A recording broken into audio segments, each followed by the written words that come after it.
A very very good afternoon to all of you. आज का session हमारा puzzle का होने वाला है। एग्जाम पॉइंट ऑफ व्यू से ये चैप्टर हमारा बहुत ही इंपॉर्टेंट चैप्टर है, क्योंकि इसमें हर एग्जाम, बैंकिंग के जितने भी एग्जाम होते हैं वहाँ से कम 2 या 3 सेट पूछे जाते हैं और एक सेट में 5 क्वेश्चंस आते ही आते हैं। तो चलिए बात करते हैं अब हम पजल के इंडेक्स की।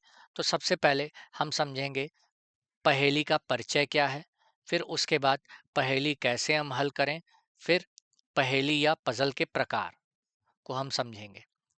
तो पहला जो टाइप है वो सामान्य आधारित पजल है, दूसरा फ्लोर आधारित पजल है, तीसरा वर्ष आधारित पजल है, चौथा दिन आधारित पजल है, पांचवा बॉक्स आधारित पजल है, छठा दिनांक आधारित पजल के साथ महीना है, सातवां फ्लैट आधारित पजल के साथ फ्लोर है, आठवां वर्गीकृत आधारित पजल है, नौवां संबंध आधारित पजल है। तो हम देख पा रहे हैं कि यहाँ पे कुल 9 प्रकार के पजल्स की श्रेणी है। तो कुल मिलाकर के 9 टाइप के पजल यहाँ पे हमें पढ़ने हैं। डिस्क्लेमर। अस्वीकरण। हमारे स्लाइड डेक में उपयोग की गई छवियां केवल शैक्षिक उद्देश्य के लिए है। हम इन छवियों के मूल रचनाकारों और मालिकों के बौद्धिक संपदा अधिकारों का सम्मान करते हैं। यदि आप इस डेक में उपयोग की गई किसी भी छवि के मालिक हैं और कोई चिंता या समस्या है तो कृपया sathi@iitkk.ac.in पर हमसे संपर्क करें। हम छवियां हटा देंगे। Introduction of puzzle. पहेली का परिचय। तो पजल को उम्मीदवारों की विश्लेषणात्मक और मानसिक क्षमताओं का परीक्षण करने के लिए डिजाइन किया गया है, जिसमें उन्हें जानकारी एक पैराग्राफ प्रस्तुत किया जाता है और निष्कर्ष पर पहुंचने के लिए उन्हें लापता लिंक या जानकारी ढूंढने के लिए कहा जाता है। पजल को हल करने के लिए कोई निर्धारित पैटर्न या फॉर्मूला नहीं है, इसलिए अभ्यास उनमें महारत हासिल करने की कुंजी है। How to solve puzzle. Puzzle को कैसे हल करें। इसकी महत्ता के अनुसार जानकारी को इस प्रकार वर्गीकृत किया जाता है। पहला, बुनियादी जानकारी। ऐसी जानकारी स्थिति के लिए सामान्य विचार देती है। आमतौर पर ऐसी जानकारी सामान्य के प्रारंभिक पैराग्राफ में प्रदान की जाती है और उसी के प्रकार और प्रस्तुति को स्पष्ट करती है। प्रत्यक्ष जानकारी। ऐसी जानकारी सामान्य के कारण सीधे सुविधा प्रदान करती है ताकि इसे समाधान भाग में सीधे उपयोग किया जा सके। जैसे 5 फलों में से केला, सेब, आम, अमरूद और पपीता श्री ए को आम सबसे अधिक पसंद है। तो यहाँ यह स्पष्ट रूप से कहा गया है कि आम को व्यक्ति ए द्वारा पसंद किया गया है और आम के अलावा अन्य फल श्री ए को पसंद नहीं है। यानी यह प्रकार की प्रत्यक्ष जानकारी है। अप्रत्यक्ष जानकारी। ऐसी जानकारी का उपयोग करने से पहले कुछ संशोधन की आवश्यकता होती है। यहाँ जानकारी स्पष्ट रूप से नहीं दी गई है, लेकिन अन्य जानकारी के साथ आंशिक रूप से संबंध होता है। जैसे 5 फलों में से केला, सेब, आम, अमरूद और पपीता श्री ए को पसंद नहीं है। यहाँ यह स्पष्ट रूप से कहा गया है श- कि केला श्री ए को पसंद नहीं है, लेकिन केले के अलावा अन्य फल ए को पसंद है। यानी यह एक प्रकार की अप्रत्यक्ष जानकारी है। चूंकि ऐसे प्रश्नों को हल करने का छड़ीकोण प्रश्न से प्रश्न में भिन्न होता है, इसलिए विश्लेषणात्मक तर्क का खंड विभिन्न प्रकार के प्रश्नों को शामिल करता है जो इस प्रकार खोजे गए हैं। तो बढ़ते हैं आज के पहले पजल की ओर। तो हमारा आज का जो पहला पजल होने वाला है जनरल बेस्ड पजल, सामान्य पजल। निर्देश। 1 से 5 निम्नलिखित जानकारी को ध्यान से पढ़ें और प्रश्नों का उत्तर करें। 7 पेशेवर ABCDEF और जी अपने पेशे को विभिन्न शहरों चेन्नई, बेंगलोर, हैदराबाद, मुंबई, अहमदाबाद, जयपुर और भुवनेश्वर में अभ्यास कर रहे हैं। जरूरी नहीं है इसी क्रम में हो। प्रत्येक का एक अलग पेशा है। Doctor, engineer, pharmacist, lawyer, counsellor, professor और आर्टिस्ट। जरूरी नहीं है इसी क्रम में। मतलब हमें 7 लोग दिए गए, ये सातों विभिन्न विभिन्न शहरों में क्या कर रहे हैं, अभ्यास कर रहे हैं और इन सातों का क्या है, पेशा है। अब ये जरूरी नहीं इसी क्रम में हो। अब इसी के आधार पे हमें क्या दी जाएंगी, कुछ शर्तें दी जाएंगी। अब उन शर्तों के आधार पे हम क्या करेंगे, इस पजल को क्या करेंगे, सॉल्व करेंगे। और सॉल्व करने के बाद ऊपर दिए गए 1 से लेकर के 5 तक के प्रश्नों को हम क्या करेंगे, उसी टेबल के आधार से क्या करेंगे, हल करेंगे। तो चलिए अब हम टेबल बनाना शुरू करते हैं। हम देख पा रहे हैं हमें कुल मिलाकर के 7 शर्तें दी गई। पहली शर्त, एक फार्मासिस्ट है और भुवनेश्वर में अभ्यास करता है। दूसरी शर्त, डी बेंगलोर में अभ्यास करता है लेकिन वह डॉक्टर या आर्टिस्ट नहीं है। तीसरी, जो हैदराबाद में अभ्यास करता है वो प्रोफेसर है। चौथी, जी एक काउंसलर है और मुंबई या चेन्नई में अभ्यास नहीं करता है। पांचवी, ई एक लॉयर है और अहमदाबाद में अभ्यास करता है। छठी, एफ चेन्नई में अभ्यास करता है लेकिन वह आर्टिस्ट नहीं है। सातवीं, सी मुंबई में अभ्यास करता है। तो ये 7 शर्तें दी गई हैं। अब इन शर्तों के आधार पे हम क्या करेंगे, अब जनरल पजल को हल करने की कोशिश करेंगे टेबल बना करके। तो जैसा कि हम देख पा रहे हैं, हम पहली कंडीशन को उठाते हैं। तो ए एक फार्मासिस्ट है और भुवनेश्वर में अभ्यास करता है। तो हमने एक टेबल बनाया। उस टेबल में हम क्या करेंगे, जिन व्यक्तियों के नाम दिए गए उन नाम वाले सेक्शन के अंदर हम अरेंज कर देंगे। और जहाँ जहाँ प्रोफेशन वाला सेक्शन है तो वहाँ पे सबको प्रोफेशन के सेक्शन में अरेंज करेंगे। और जहाँ सिटी का सेक्शन है, शहर का सेक्शन है, वहाँ पे सभी के शहरों को हम क्या करेंगे, अरेंज करेंगे। तो हम देख पा रहे हैं, ए एक फार्मासिस्ट है और भुवनेश्वर में अभ्यास करता है। तो ए का प्रोफेशन क्या दिया है, फार्मासिस्ट। तो ए के सामने फार्मासिस्ट लिखेंगे। फार्मासिस्ट किसके अंदर आएगा, प्रोफेसर के अंदर आएगा। और वो कहाँ अभ्यास करता है, भुवनेश्वर। तो भुवनेश्वर कहाँ चला जाएगा, शहर के अंदर। तो सबसे पहले हम देख पा रहे हैं समाधान में 1 और 5 प्रश्न पैराग्राफ में एक कथन को चुनना होगा। दूसरे पॉइंट को हम देखते हैं कि पहले पॉइंट के साथ साथ यहाँ पे दूसरा पॉइंट भी ऐड हो गया। तो पहला पॉइंट तो यहाँ पे लिखा ही गया है क्या, कि ए एक फार्मासिस्ट है और भुवनेश्वर में अभ्यास करता है, जो कि हम देख पा रहे हैं टेबल में। फिर दूसरा पॉइंट ये है कि डी बैंगलोर में अभ्यास करता है। डी बैंगलोर में हम देख पा रहे हैं अभ्यास करता है, तो सिटी में बैंगलोर आ गया। लेकिन वो डॉक्टर या आर्टिस्ट नहीं है, मतलब उसका प्रोफेशन डॉक्टर या आर्टिस्ट नहीं है, इसीलिए यहाँ पे क्रॉस लगा है। तो सबसे पहले हम 1 और 5 प्रश्न पैराग्राफ से 1 और 2 कथन क्या करेंगे, चुनेंगे। फिर हम देख पा रहे हैं 1 2 वैसे ही रखे गए हैं।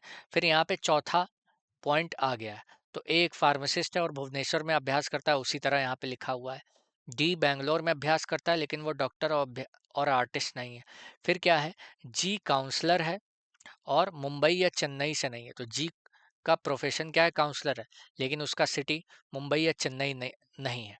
तो हम समाधान में देख पा रहे हैं, सबसे पहले हमें प्रश्न 1 और 5 पैराग्राफ में 1 2 और 4 कथन को क्या है, चुनना होगा। फिर हम देख पा रहे हैं अगला पॉइंट आता है। अब इस अगले पॉइंट को क्या करेंगे, अब हम इसी टेबल में क्या करेंगे, ऐड करेंगे। तो हम देख पा रहे हैं पहला पॉइंट ऐड है, एक फार्मासिस्ट है, वो कहाँ से है, अभ्यास करता है भुवनेश्वर से। दूसरा, डी बैंगलोर में अभ्यास करता है लेकिन वो डॉक्टर या आर्टिस्ट नहीं है। तो देख पा रहा है डी बैंगलोर में अभ्यास करता है लेकिन वो डॉक्टर व आर्टिस्ट नहीं है। जी एक काउंसलर है, जी एक काउंसलर है, हम देख पा रहे हैं, लेकिन वो मुंबई या चेन्नई में अभ्यास नहीं करता है, मुंबई या चेन्नई में अभ्यास नहीं करता है। फिर क्या है, पांचवी कंडीशन, ई एक लॉयर है और अहमदाबाद में अभ्यास करता है। तो ई कहाँ से है, अभ्यास करता है, अहमदाबाद में अभ्यास करता है और उसका प्रोफेशन क्या है, लॉयर है वो। तो हम देख पा रहे हैं समाधान में सबसे पहले हम 1 और 5 प्रश्नों पैराग्राफ से 1 2 4 और 5वें कथन को चुन रहे हैं। हम आगे देख रहे हैं 5 कथन तक चुनने के बाद छठा यहाँ पे नया कथन आया। तो फिर से वही सारे कथन को क्या किया जा रहा है, दोहराया जा रहा है। एक फार्मासिस्ट है और भुवनेश्वर में अभ्यास करता है। बी बैंगलोर में अभ्यास करता है लेकिन वो डॉक्टर और लॉयर नहीं है।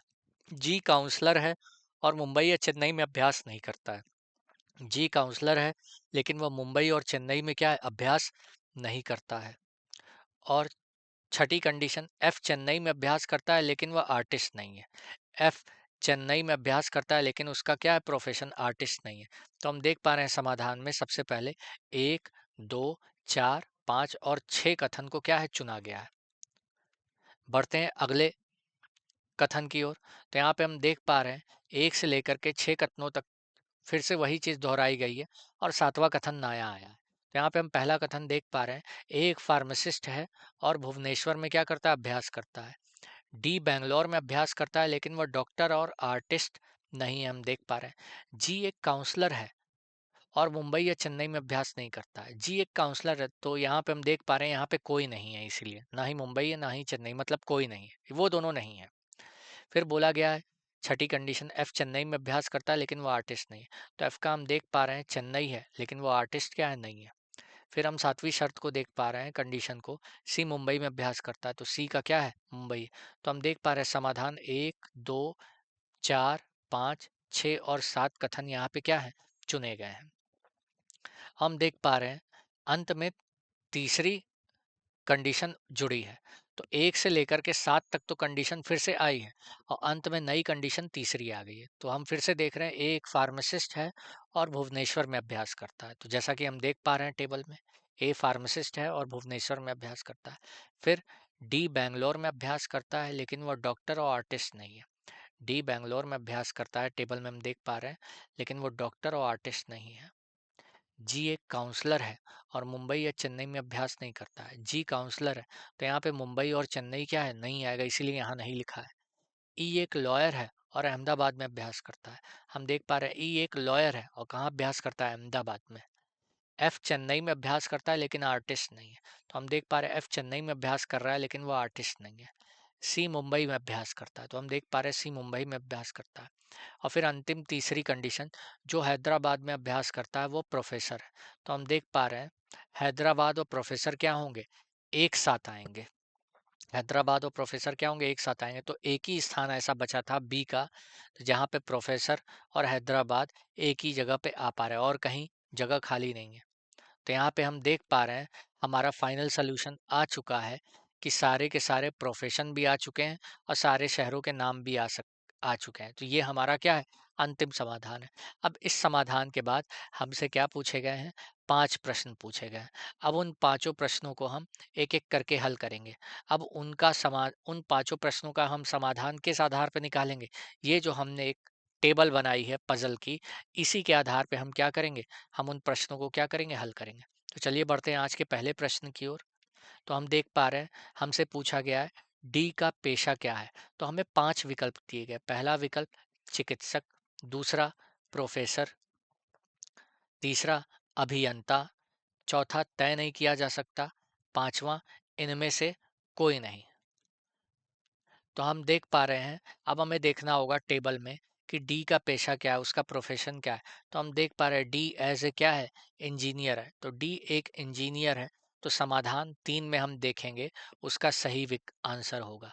तो विकल्प हम 3 में देखेंगे, विकल्प 3 हमारा क्या है, सही है, क्योंकि उसी में डी का पेशा इंजीनियर लिखा गया। तो हमारा पहले प्रश्न का आंसर आ चुका है। हम बढ़ते हैं अगले प्रश्न की ओर। अगला प्रश्न हमसे पूछा गया है प्रोफेसर कौन है। तो यहाँ पे अब हमें 5 विकल्प दिए गए हैं। पहला विकल्प बी, दूसरा विकल्प सी, तीसरा विकल्प डी, चौथा विकल्प ई, पांचवा इनमें से कोई नहीं। तो अब हम इस प्रश्न का आंसर तभी दे पाएंगे जब हम टेबल में देखेंगे। तो चलिए हम देखते हैं प्रोफेसर कौन है, टेबल में कौन दिख रहा है प्रोफेसर में। तो हम देख पा रहे हैं प्रोफेसर कौन है, बी है। तो सही उत्तर क्या होगा, बी होगा। तो बी बी एक क्या है, प्रोफेसर। तो जो सही विकल्प होगा वो विकल्प क्या होगा, एक होगा। तो पहले विकल्प में हमें क्या मिलेगा, प्रोफेसर मिलेगा। तो चलिए बढ़ते हैं अगले प्रश्न की ओर। यहाँ पे हमसे पूछा गया है निम्नलिखित में से कौन सा पेशा और स्थान का संयोजन क्या है, सही है। अब हमें दिया गया है फार्मासिस्ट और जयपुर, इंजीनियर और चेन्नई, डॉक्टर और बेंगलोर, आर्टिस्ट और मुंबई, या इनमें से कोई नहीं। अब हमें देखना होगा कि टेबल में इनमें से कौन सा क्या है, सही है। तो जैसे कि हम देख पा रहे हैं कि यहाँ पे आर्टिस्ट और मुंबई क्या है, आर्टिस्ट और मुंबई का संयोजन क्या है, सही दिया गया है। बाकी सबका संयोजन क्या है, सही नहीं दिया गया है। तो इस प्रश्न का जो सही विकल्प होगा वो विकल्प 4 होगा। क्यों, क्योंकि चौथे विकल्प में हमें साफ साफ देख पा रहे हैं कि उनका संयोजन सही दिया गया है। आर्टिस्ट मुंबई से निश्चित रूप से क्या है, सही है। तो इस प्रश्न का सही विकल्प क्या हुआ, 4 हुआ। अगले प्रश्न की ओर आते हैं। यहाँ पे हमसे प्रश्न पूछा गया है निम्नलिखित में से कौन जयपुर में क्या है, करता है। तो जयपुर में कौन कौन काम करता है, पहला विकल्प बी, दूसरा जी, तीसरा सी, चौथा बी या जी, या इनमें से कोई नहीं। तो अब हम इस प्रश्न का हल देखेंगे कहाँ पे, टेबल में। तो अब हम देखेंगे जयपुर में कौन है। तो हम देख पा रहे हैं जयपुर में कौन है, जी है। तो हमारा जो सही विकल्प होगा वो 2 होगा, क्योंकि 2 में क्या दिया है, जी दिया है। पांचवे अगले प्रश्न पे आते हैं। अगला प्रश्न पूछा गया डॉक्टर कौन है। तो डॉक्टर के लिए हमें विकल्प दिया गया, पहला डी, दूस तीसरा सी, दूसरा बी, चौथा बी या सी, पांचवा इनमें से क्या, कोई नहीं। तो हम देख पा रहे हैं कि यहाँ पे डॉक्टर कौन है, तो डॉक्टर कौन है, यहाँ पे एफ है। तो इसका जो सही विकल्प होगा वो विकल्प क्या होगा, 5 होगा। समरी, परिभाषा, विश्लेषणात्मक पहेलियाँ तर्क आधारित समस्याएं होती हैं जिन्हें हल करने के लिए महत्वपूर्ण सोच और तर्क कौशल की आवश्यकता होती है। उद्देश्य, समा समस्या समाधान क्षमताएं, तार्किक तर्क और विश्लेषणात्मक सोच का आकलन करना। आमतौर पर प्रतियोगी परीक्षाओं, साक्षात्कारों और संज्ञानात्मक आकलनों में उपयोग किया जाता है। पहेलियों के प्रकार, तर्क, ग्रिड पहेलियाँ, दिए गए संकेतों के आधार पर वस्तुओं का मिलना करना जैसे लोग और उनके पसंदीदा रंग। पहेलियाँ, छोटी पहेलियाँ या प्रश्न जो पूर्व सोच की आवश्यकता होती हैं। क्रम पहेलियाँ, संख्याओं या अक्षरों की श्रेणी में पैटर्न की पहचान करना। हल करने का तरीका, ध्यान से पढ़ें, दी गई सभी जानकारी और संकेत को समझें, जानकारी व्यवस्थित करें, डेटा को तार्किक रूप से व्यवस्थित करने के लिए आरेख, तालिकाओं या सूचियों का उपयोग करें, संभावनाओं को समाप्त करें, दिए गए संकेतों के आधार पर विकल्पों की संकीर्णन करें, निष्कर्ष निकाल लें, दिए गए संबंधों और नियमों के आधार पर निष्कर्ष निकालें। उदाहरण, यदि ए बी से लंबा है और सी बी से छोटा है तो सबसे लंबा कौन है। बैठने की व्यवस्था, समय सारणी संबंधित तर्क पहेलियां। लाभ, महत्वपूर्ण सोच और संज्ञानात्मक कौशल को बढ़ाता है। रस रचनात्मक समस्याएं समाधान दृष्टिकोण को प्रोत्साहित करता है। चुनौतियां, समय लेने वाले हो सकता है और धैर्य की आवश्यकता होती है। जटिल तर्क शामिल हो सकते हैं जिन्हें सुलझाना कठिन होता है। धन्यवाद।